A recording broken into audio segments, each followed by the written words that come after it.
There's something remarkable about how curated love has become. You don't wander into it anymore. You don't stumble. You scroll, you swipe, you match. The system learns you faster than people ever did. Your preferences, your patterns, your pauses. You know how it feels to open an app and see someone who seems uncannily right.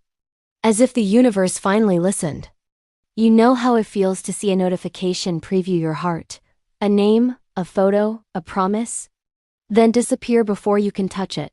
You know how it feels to type a message meant to be honest, then soften it, shorten it, never send it. You know how it feels to feel close to someone you've never met. To feel known by a voice in your headphones. Parasocial intimacy without shared risk. You know how it feels when the algorithm knows what kind of love you want before you do. Who you might love. Who you should want. And you know the pressure beneath it all. The need to stay reachable. To stay visible. To stay relevant to the system, deciding what comes next. This is the new archetype of intimacy. The digitally overconnected, emotionally underfed self. Always scanning. Always sorting. Always wondering if something better is one swipe away. Our tools are synchronized. Our nervous systems are not. And somewhere along the way, choice replaced chemistry. Metrics replaced mystery. And love became something optimized instead of something lived. The algorithm doesn't ask if your nervous system feels safe. It only asks if you'll keep engaging. Where do you feel chosen and where do you feel ranked? Algorithms don't discover desire. They shape it. Each swipe trains the brain. Each match delivers dopamine anticipation without commitment. Neuroscience shows that intermittent rewards are the most addictive, unpredictable, variable, hopeful. On the surface, it looks like abundance, endless options, infinite possibility. Beneath that, it feels like restlessness, an inability to settle, a craving without satisfaction. The unintended consequence.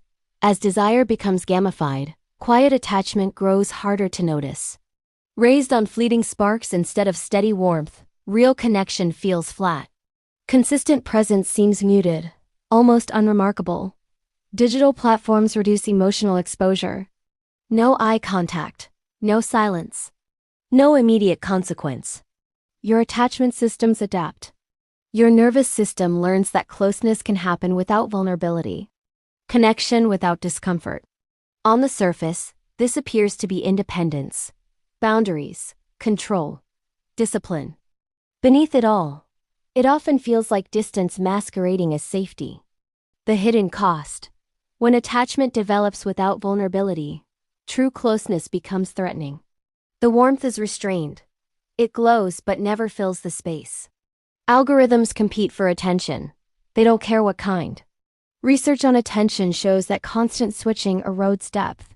Emotion needs continuity. Love needs time. Outwardly, you appear engaged, messaging, matching, reacting. Internally, attention is scattered. Feelings blur together. Nothing lands long enough to root. When things get chaotic, our focus shifts and we start to lose that bond.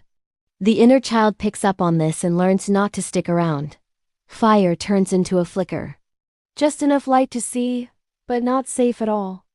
Algorithms reflect you back to yourself, but only the parts that perform well. Over time, identity narrows. Desire becomes predictable.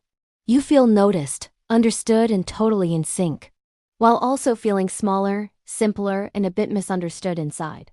When love feels like it's already mapped out, surprises can seem scary, and the parts of you that don't fit just disappear. The child learns to fit in. They become clear but lose their true self. The fire still burns, but it's under control. It's steady and safe, you know? If desire is being trained, who is doing the training? Loneliness has risen alongside connection, not despite it. Modern reporting shows a steady increase in people feeling unseen, even while constantly interacting.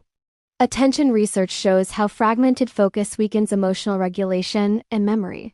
Burnout has become ordinary, not dramatic, just expected. When technology mediates intimacy, it quietly rewires expectations. Speed replaces patience. Feedback replaces presence. The loss isn't obvious. It's subtle. You grieve a self who could desire without comparison, who could love without optimization, who could stay with uncertainty. Appearing emotionally open while internally guarded. Feeling chosen by algorithms but unchosen by people. Confusing compatibility with safety.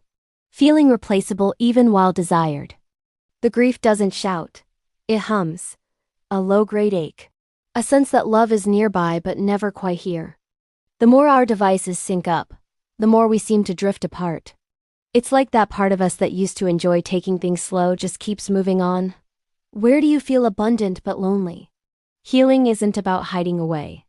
It's all about making choices.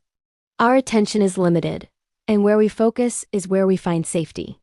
When attention is constantly pulled, the nervous system stays alert, scanning, comparing, guarding.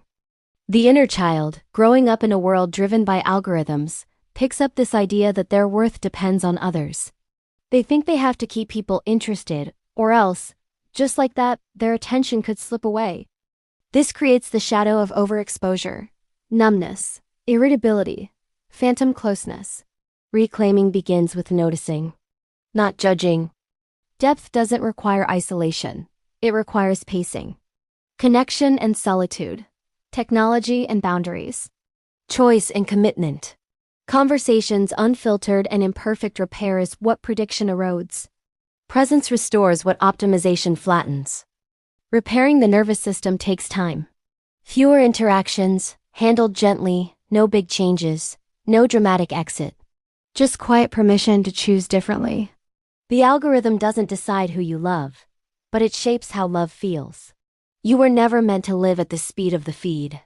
You're allowed to protect your attention and stay human. Synced apart exists to slow the signal and to make space for what can't be optimized. If this felt familiar, the pull of connection alongside the quiet ache of distance. Like and share with someone who might recognize themselves here. Subscribe and hit the notification bell to continue exploring attention, presence, and real human engagement, so you never have to navigate this alone. This isn't about fixing you. It's about slowly, quietly reclaiming yourself.